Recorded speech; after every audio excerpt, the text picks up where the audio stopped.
Mon jeune frère a ricané au milieu de la fête de Noël, tu gagnes toujours ta vie en ramassant les ordures, Serette? Toute la famille a éclaté de rire. Mes parents ont claqué la langue, une telle honte pour la famille. J'ai simplement siroté mon vin en silence. C'est alors que la télévision a diffusé une nouvelle de dernière minute de Forbes, la mystérieuse jeune présidente directrice générale de l'industrie du luxe, d'une valeur nette de 2,5 milliards d'euros, apparaît pour la première fois. Le verre de vin dans la main de mon frère s'est brisé. Il a balbutié, quoi? C'est quoi, ça? Je m'appelle Camille de Valois, j'ai 34 ans. Au cours des 11 dernières années, chaque fois que j'entrais dans cette maison, quelqu'un trouvait le moyen de me rappeler que j'étais la plus grande honte de la famille, celle qui fouillait encore dans les poubelles pour gagner sa vie. Ce réveillon de Noël ne devait pas être différent. Au milieu du dîner, mon jeune frère s'est penché en arrière sur sa chaise, a affiché un sourire narquois et a dit assez fort pour que toute la table l'entende, toujours en train de trier les ordures pour payer le loyer, hein, Serette? La pièce a explosé de rire. Mes parents ont tous les deux soupiré en même temps, secouant la tête. Une telle honte pour la famille. Je n'ai pas répondu. J'ai juste levé mon verre et pris une lente gorgée de Pessac léognan. C'est à ce moment-là que la télévision de 85 pouces sur le mur est passée des chants de Noël à une alerte d'information de dernière minute. La voix du présentateur de BFM Business a retenti dans les haut-parleurs. Ce soir, Forbes révèle en exclusivité l'identité du mystérieux président-directeur général derrière l'empire du luxe durable de 8,3 milliards d'euros. Valeur nette personnelle, 2,5 milliards d'euros. Camille de Valois. Un silence de mort. Le verre de vin a glissé tout droit de la main de mon frère, s'est brisé sur le marbre, éclaboussant du rouge partout comme du sang. Il a fixé l'écran, la bouche bée, et a finalement réussi à murmurer « Qu'est-ce que c'est que ce délire ?» Si vous voulez savoir exactement ce que j'ai dit quand j'ai finalement ouvert la bouche, et comment cette nuit-là a mis fin à tous mes liens avec les gens qui se sont moqués de moi, restez jusqu'à la fin. Cliquez sur le bouton « J'aime » maintenant pour ne pas manquer la suite, et commençons. La première fois que j'ai réalisé que l'argent pouvait tout acheter sauf la confiance, j'avais 8 ans et je me cachais sous le piano à queue du grand salon. Pendant que les adultes trinquaient à l'acquisition d'un nouveau vignoble, notre hôtel particulier se trouvait sur le cours de l'Intendance, dans le triangle d'or de Bordeaux. Celui avec la façade en pierre de taille, la cour d'honneur qui pouvait avaler 6 voitures sans sourciller, et le genre de jardin à la française qui nécessitait 3 jardiniers à plein temps juste pour le garder digne des magazines. Père, Henri de Valois, dirigeait le bureau de gestion de patrimoine familial qui gérait les domaines viticoles et l'immobilier de prestige depuis des générations. Mère, Geneviève de Valois, passait ses journées à présider le comité du gala de la Croix-Rouge et à s'assurer que chaque photo des pages mondaines du Figaro la montrait du bon côté des bonnes personnes. Et puis il y avait Tristan. Dès son retour de la maternité, Tristan était l'héritier, l'avenir, la preuve vivante que le nom de Valois continuerait de briller. Il a eu le cheval à bascule d'un artisan anglais importé avant même de pouvoir s'asseoir. Il a eu la voiture électrique Bentley Taille Junior à 4 ans. Quand il a décidé à 7 ans qu'il voulait faire de l'équitation au plus haut niveau, père a fait construire des écuries de compétition derrière l'orangerie. Chaque bulletin scolaire, chaque trophée, chaque petite réussite était traité comme un événement historique. Le personnel applaudissait littéralement quand il entrait dans une pièce. J'étais l'accident qu'il n'avait jamais prévu. Mère me l'a expliqué clairement l'été de mes 16 ans, au bord de la piscine du golfe de Bordeaux-Lac, entre 2 gorgées de son 2e mimosa, Sciences Po, le bon rallye, puis épouser quelqu'un dont la famille possède déjà un grand cru classé ou une partie de l'aéroport de Mérignac. C'était le plan de carrière. L'ENA ou HEC était facultatif. Produire la prochaine génération de Valois ne l'était pas. J'avais d'autres projets. Je passais chaque heure libre dans l'ancienne salle de couture au 3e étage, entouré de rouleaux de tissus de haute couture mis au rebut que le service des retouches du bon marché allait jeter. Je démontais des robes Lanvin vintage juste pour étudier la coupe en biais. J'ai appris la création de patrons par moi-même avec des livres de la bibliothèque municipale. Quand nous allions à Paris pour l'opéra, je m'éclipsais dans le sentier et je mendiais des chutes des salles d'échantillons sur les sols des ateliers de coupe. À 17 ans, j'amassais chaque chèque d'anniversaire et de Noël pour acheter de la soie de stock dormant qui avait été déclarée imparfaite par les soieries lyonnaises. Grand-mère Hélène, Élianor de Valois, était la seule personne qui m'ait jamais vu. Elle m'a surprise une fois à 3 heures du matin, des épingles entre les dents, en train d'essayer de transformer une longueur rejetée de cachemire l'Europiana en manteau. Au lieu de me gronder pour avoir ruiné le tissu, Elle s'est assise par terre, m'a tendu une tasse de café et a étudié la toile que je drapais sur le mannequin. Après un long silence, elle a dit, « Tu as un œil que la plupart des créateurs vendraient leur âme pour avoir. Ne laisse pas cette maison t'en dissuader. » Elle était la seule à avoir jamais dit quelque chose comme ça. Quand la lettre d'acceptation de l'ANSA est arrivée admise sur concours, sans piston, père a ri si fort qu'il a dû s'asseoir. Mère a dit au bottin mondain que j'y explorais des options éducatives alternatives. Tristan, déjà accepté à Sciences Po Bordeaux grâce à une place réservée dont il n'a jamais eu besoin, a dit à ses amis du cercle que sa sœur bizarre montait à Paris pour se peler le cul et jouer avec les ordures. En deuxième année, j'ai appelé à la maison depuis Paris. Je leur ai dit que je ne reviendrais pas pour la Toussaint, ni pour Noël, ni pour aucune autre fête, s'ils ne pouvaient pas accepter ce que je voulais faire de ma vie. La réponse exacte de père, assez forte pour que tout le personnel de cuisine l'entende, « Alors tu te débrouilles toute seule, Camille. » Complètement. Mère a réussi à verser des larmes théâtrales pendant exactement 28 secondes avant de réserver une semaine de ski mère-fils à Courchevel avec Tristan. Grand-mère Hélène a attendu que tout le monde soit sorti en claquant la porte. Puis elle a pris le téléphone, la voix ferme, et a dit, « Va construire quelque chose que le monde ne pourra pas ignorer. Je crois en toi plus que je n'ai jamais cru en quoi que ce soit que cette famille ait jamais fait. » Ce fut la dernière conversation que j'ai eue avec l'un d'eux pendant les 11 années suivantes. Une semaine après que grand-mère Hélène eut raccroché le téléphone avec ses derniers mots de confiance, père a mis sa menace à exécution. Chaque compte à mon nom a été bloqué du jour au lendemain. Les cartes bancaires ont été refusées au café de l'école. Les virements du fonds en fiducie ont été annulés. Même la carte de crédit d'urgence que mère gardait pour les « Urgence Shopping Avenue Montaigne » a été annulée sans un appel de courtoisie. J'avais 750 € en billets froissés que j'avais économisés grâce à des petits boulots de stylisme et en vendant de vieux vêtements sur Vinted. C'était tout. Je suis entré à la gare Saint-Jean à Bordeaux, j'ai acheté le billet de TGV le moins cher pour Paris et j'ai embarqué dans un wagon de seconde classe qui sentait le renfermé et la déception. Place du milieu, un bébé qui pleurait derrière moi, un type dans le couloir qui mangeait un sandwich au saucisson sec. J'ai regardé par la fenêtre tout le temps et je n'ai pas pleuré une seule fois. J'ai débarqué à la gare Montparnasse avec une valise cabossée et aucun plan. Belleville, Paris, fin 2014. J'ai trouvé un studio au 6e étage sans ascenseur rue de Belleville. 35 mètres carrés, une fenêtre donnant sur une cour intérieure, un radiateur qui semblait agoniser chaque fois qu'il se mettait en marche, et des toilettes sur le palier que je partageais avec 3 gars qui jouaient du métal à 3 heures du matin.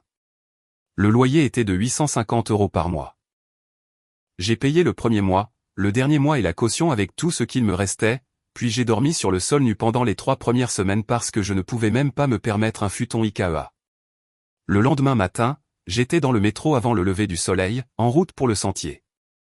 J'ai commencé à traîner près des ateliers, attendant que les grandes maisons jettent leur chute de coupe. Au début, les ouvriers pensaient que j'étais une fille de riche qui jouait à l'artiste. Après que je sois venu tous les jours pendant 2 semaines, sous la pluie ou dans le vent glacial, ils ont commencé à me garder les bons sacs, des restes de cachemire Loro Piana, des longueurs rejetées de laine double face provenant d'usines italiennes, de la soie avec un défaut minuscule que personne d'autre ne remarquerait jamais. Ils écrivaient « C » au marqueur sur les sacs pour que personne d'autre ne les prenne. Je traînais ces sacs à la maison dans le métro, les bras endoloris, sentant les produits chimiques et la teinture. De retour au studio, je triais tout sous l'unique ampoule nue suspendue au plafond, étiquetée par fibre, par poids, par toucher. Ma table de coupe était composée de 2 tréteaux et d'une planche de contreplaqué voilée que j'avais trouvée dans la rue. Ma machine à coudre était une Singer de 1974 que j'avais achetée à une dame des Lilas pour 40 € en espèces et la promesse d'apprendre à sa petite fille à faire des ourlets de jean. La première pièce que j'ai terminée était un sac fourre-tout structuré, fait d'un tissu de manteau Loro Piana bleu nuit qui avait été rejeté pour un seul fil tiré, doublé de touilles de soie Hermès vers chasseur restant. 48 heures de couture à la main, sans patron, juste la mémoire musculaire et l'obsession. Quand il a été terminé, je l'ai monté sur le toit à l'heure dorée et je l'ai photographié avec mon iPhone 5 fissuré sur fond des toits de Paris. Légende, le déchet des uns. Je l'ai posté sur un tout nouveau compte Instagram que j'ai appelé ce. 24 heures plus tard, la publication avait 12 000 j'aime et un message direct d'une associée d'un fonds de capital risque dirigé par des femmes dans le Marais. Elle voulait me rencontrer cette semaine-là. Nous nous sommes assises dans un petit café rue des Francs-Bourgeois. Elle m'a demandé où je voyais la marque dans 5 ans. Je lui ai dit que je n'avais pas de plan quinquennal, je savais juste que je pouvais faire en sorte que les gens se battent pour posséder des objets qui étaient destinés à une décharge. Elle a glissé un protocole d'accord sur la table. 450 000 € de préamorçage pour 15%. Une condition, mon nom complet n'apparaît jamais sur rien. Le mystère et le luxe ultime, a-t-elle dit. J'ai signé, c'est, à l'encre noire et je n'ai jamais regardé en arrière. Les 7 années suivantes furent un pur chaos contrôlé. J'ai déplacé la production dans un atelier à Pantin, j'ai embauché des couturières qui avaient été licenciées lors de la fermeture des derniers ateliers de couture parisiens, et j'ai construit toute une chaîne d'approvisionnement à partir de tissus que les marques de luxe avaient mis au rebut. Chaque collection s'est vendue en quelques minutes. Vogue a publié un article anonyme sur la marque fantôme, qui réécrivait le luxe durable. Le bon marché a supplié pour une exclusivité. Les célébrités portaient les pièces sur les tapis rouges et disaient aux intervieweurs qu'elles avaient une amie qui les fabriquait.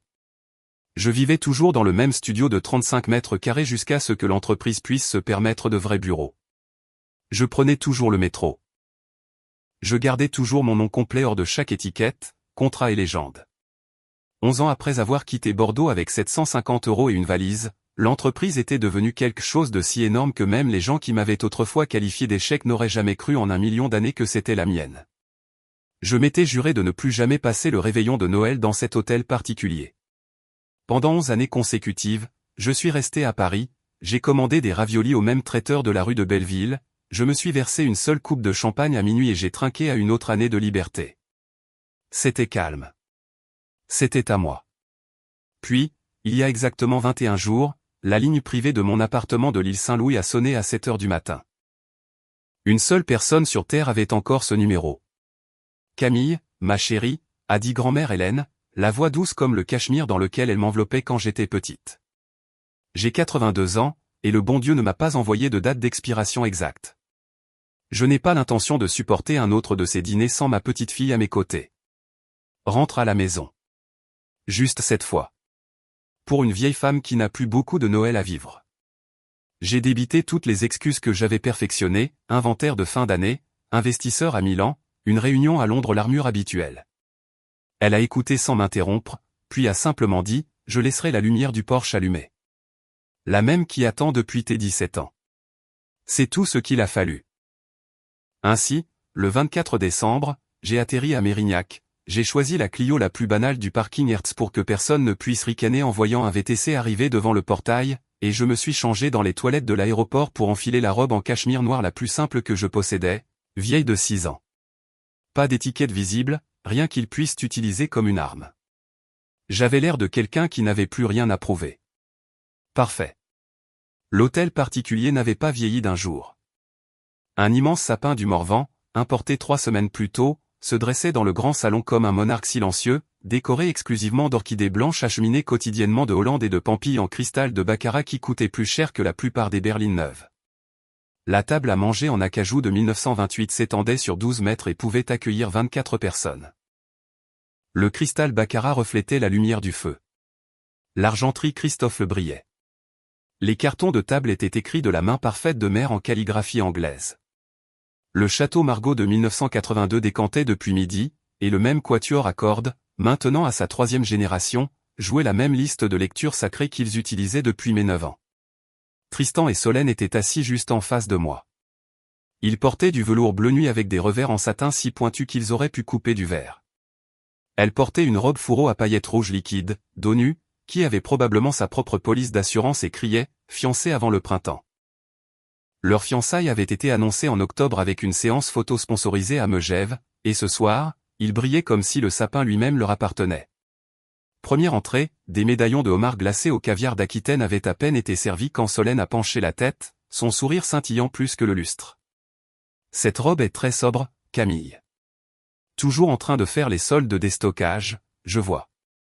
Tristan a éclaté d'un rire assez fort pour faire rater une demi-mesure au quatuor. Quelques cousins ont caché des sourires narquois derrière des serviettes monogrammées. Je n'ai rien goûté. Deuxième entrée, foie gras poêlé à la confiture de figues. Tristan s'est tamponné la bouche avec sa serviette en lin, s'est penché en avant et a parlé assez fort pour que la table des enfants l'entende. Alors, rappelle-nous, qu'est-ce que tu fais exactement à Paris ces jours-ci ? toujours en train de plonger dans les bennes des ateliers pour trouver des chutes à coudre ensemble. Les rires ont déferlé des deux côtés de la table comme des dominos. L'une des amies du cercle de charité de mère s'est même éventée de plaisir. Solène s'est penchée, la voix dégoulinante de miel et d'acide. Je veux dire, honnêtement, comment tu paies même ton loyer en triant les ordures? Tu as une boutique Etsy secrète que nous devrions tous soutenir. La pièce a explosé. Quelqu'un au fond a répété, Etsy, et a fondu en fou rire. Troisième plat, filet de bœuf de Baza à la bordelaise à la truffe noire. Solène a tapoté ses ongles rouges sang sur le pied du verre en cristal. 34 ans et toujours en train de fouiller les poubelles pour gagner sa vie. Ça doit être une sorte de record du monde. Tristan a levé son verre dans un salut moqueur, souriant comme s'il venait de conclure la plus grosse affaire de l'année. Père a posé son couteau et sa fourchette avec la lente précision délibérée qu'il utilisait avant de renvoyer un directeur. Mère a imité le geste parfaitement. Ils se sont regardés, puis m'ont regardé, et ont soupiré en une parfaite et habituelle unisson. Une telle honte pour la famille. Les mots se sont installés sur la table comme un front froid. Grand-mère Hélène était assise à ma droite, 82 ans, la colonne vertébrale toujours aussi droite, les cheveux argentés coiffés en son chignon bas habituel, portant le même simple rang de perles qu'elle possédait depuis l'époque du général de Gaulle. Elle n'avait pas touché à son vin une seule fois. Au milieu du plat principal, sa petite main chaude s'est glissée sous la lourde nappe en damas et s'est refermée sur la mienne. Elle a serré une fois ferme, stable, certaine et n'a plus lâché prise de toute la nuit. Leur verdict flottait encore dans l'air lorsque l'écran de 85 pouces s'est allumé de lui-même. Le quatuor à cordes sacré s'est tu net. Le bandeau d'information de dernière minute de BFM Business a clignoté en rouge sang en bas de l'écran. La voix du présentateur calme, professionnelle et incroyablement forte a rempli chaque recoin de la grande salle. Bonsoir. Nous interrompons votre programmation des fêtes avec une nouvelle de dernière minute en provenance de Paris. Forbes révèle ce soir en exclusivité l'identité de la mystérieuse C, la fondatrice recluse qui a bâti l'empire du luxe durable de 8,3 milliards d'euros qui domine la mode depuis une décennie. Des sources confirment que la propriétaire majoritaire et force créatrice derrière la marque la plus convoitée de la planète n'est autre que Camille de Valois, originaire de Bordeaux, avec une valeur nette personnelle estimée à 2,5 milliards d'euros. Mon portrait officiel, pris 2 semaines plus tôt devant le siège de Pantin, a remplacé le présentateur en pleine clarté 8K. Manteau en cachemire noir, bras croisés, les toits de Paris derrière moi. Pas de sourire. Le premier son fut celui du cristal qui explose. Le verre de vin de Tristan lui a glissé des doigts et a heurté le marbre italien avec un bruit sec qui a résonné comme un coup de feu. Des éclats ont volé sous les chaises et les tables. Le vin rouge profond s'est répandu sur le tapis d'Aubusson du 19e siècle en une tache grandissante qui ressemblait exactement à du sang frais sous l'éclat du lustre. Il ne s'est pas penché pour le ramasser. Il a juste fixé l'écran, le visage blêmissant à vue d'œil, si vite que les paillettes rouges de la robe de Solène semblaient soudain criardes contre sa pâleur. La main manucurée de Solène s'est portée à sa gorge comme si quelqu'un l'avait étranglée. Sa bouche s'est ouverte, s'est refermée, s'est rouverte. Rien n'en est sorti. La fourchette de père s'est figée à mi-chemin de sa bouche, une perle de sauce à la truffe tremblant sur les dents d'argent. Le verre de vin de mer a tremblé si violemment qu'une goutte a éclaboussé la nappe blanche immaculée, s'épanouissant en cramoisi. L'un des cousins adolescents a même murmuré « putain de merde », avant qu'une tante ne lui donne un coup de coude pour le faire taire. Le présentateur a continué sans pitié. Depuis 11 ans, l'industrie pourchasse le fantôme connu uniquement sous le nom de C. Ce soir, nous pouvons confirmer que Camille de Valois a bâti tout l'empire à partir de déchets de haute couture destinés aux décharges, l'a transformé en la maison de luxe la plus exclusive du monde, et a fait tout cela en restant complètement anonyme. L'entreprise est maintenant évaluée à 8,3 milliards d'euros, Madame de Valois conservant la majorité des parts. Une autre photo a flashé, moi en couverture du nouveau numéro de Forbes, bras croisés, le titre hurlant en lettres blanches audacieuses, le secret à 2,5 milliards d'euros.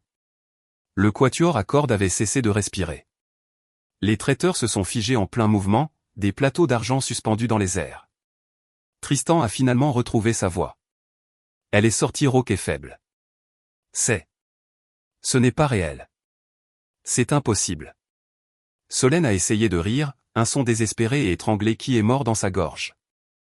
Tu veux me dire que Camille? Notre Camille? C'est une blague. Quelqu'un a piraté la télévision. Le visage de Père était devenu de la couleur du papier d'imprimante. Ses lèvres bougeaient, mais aucun son n'en sortait. Les yeux de Mère allaient de l'écran à moi et inversement, comme si les chiffres refusaient de s'enregistrer dans son cerveau. Le présentateur a poursuivi.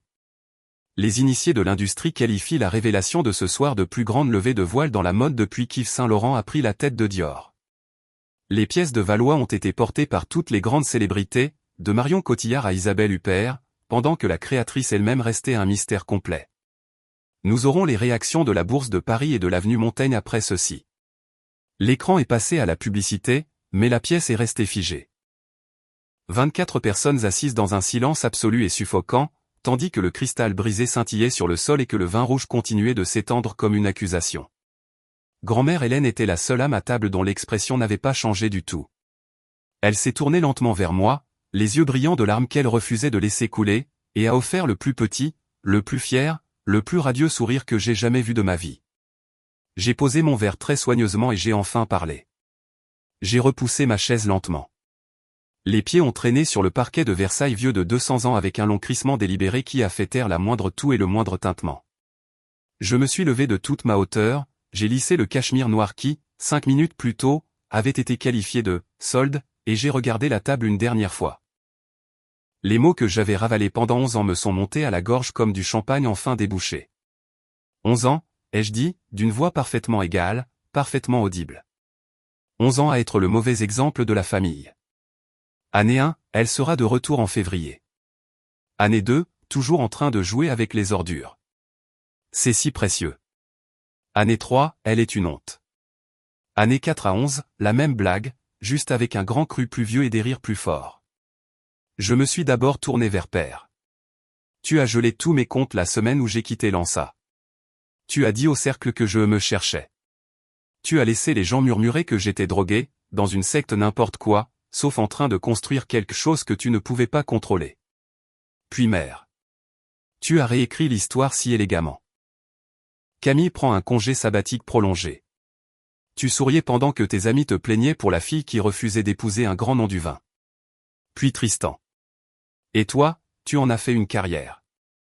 Chaque Toussaint, chaque Grand Prix, chaque fois que tu avais besoin de paraître grand, tu te tenais sur mon dos. Ma sœur, la ramasseuse d'ordures. Ce soir, tu as livré la chute parfaite. Solène a essayé de disparaître dans ses paillettes, mais je n'avais pas fini. Tu as ri le plus fort, Solène. Félicitations.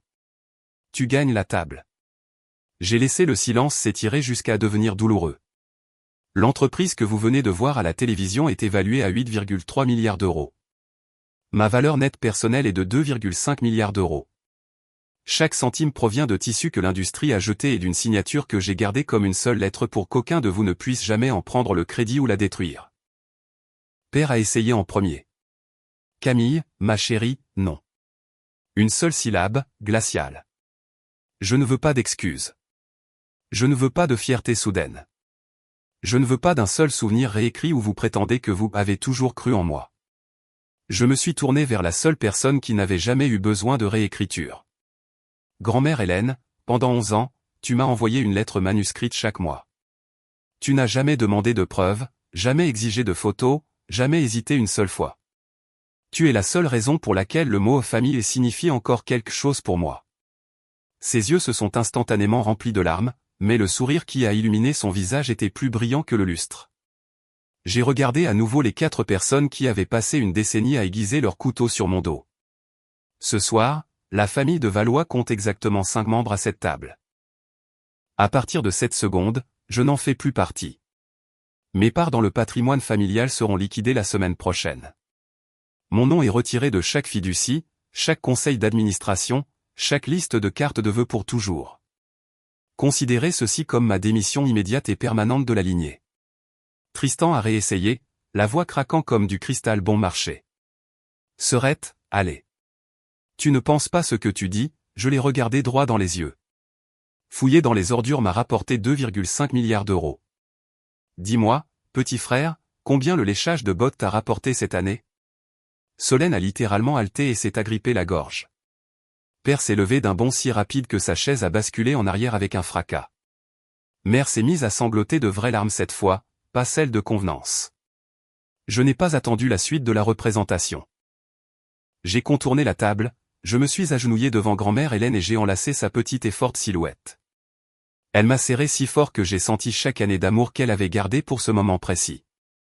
Je t'emmène à la maison avec moi, ai-je murmuré contre ses cheveux argentés. La vraie maison. Ce soir.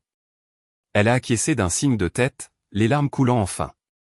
Je me suis levé, j'ai pris sa main dans la mienne et je suis sorti de la salle à manger sans un autre regard pour le vin renversé, le verre brisé ou les 4 personnes toujours figées sur leur siège. La lumière du Porsche qu'elle avait promise brûlait encore lorsque nous sommes sortis dans la nuit girondine. 4 mois plus tard, les retombées avaient fait leur œuvre.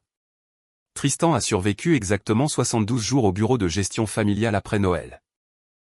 Le premier domino a été la veuve d'un armateur de Nantes qui gérait 185 millions d'euros de patrimoine hérité.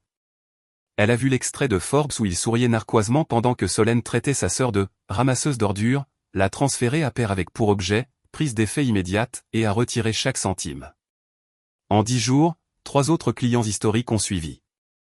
La grande bourgeoisie française se déplace discrètement, mais elle se déplace de manière décisive. À la mi-février, le bureau perdait des sommes à 8 chiffres chaque trimestre. Père a convoqué Tristan dans son bureau d'angle un mercredi matin et lui a tendu une boîte en carton. La sécurité l'a raccompagné dehors avant le déjeuner. Son indemnité de départ ne couvrirait pas la location de sa Range Rover. Solène a disparu encore plus vite. La bague n'était plus là pour la Saint-Valentin. En mars, elle était sur un yacht de 29 mètres à Saint-Barthélemy, ne portant rien d'autre qu'un collier de diamants et le bras d'un fondateur de crypto-monnaie de 39 en valant 5 fois la valeur nette totale des 2 Valois. Elle a posté un seul carré noir sur Instagram avec la légende « Tournez la page ». Les commentaires ont été brutaux. Elle les a désactivés et n'a plus mis les pieds à Bordeaux depuis. Père et mère sont devenus des parias sociaux du jour au lendemain. Les déjeuners du mardi au club de golf ont cessé. Les tables qui leur étaient autrefois réservées étaient soudainement réservées pour un événement privé.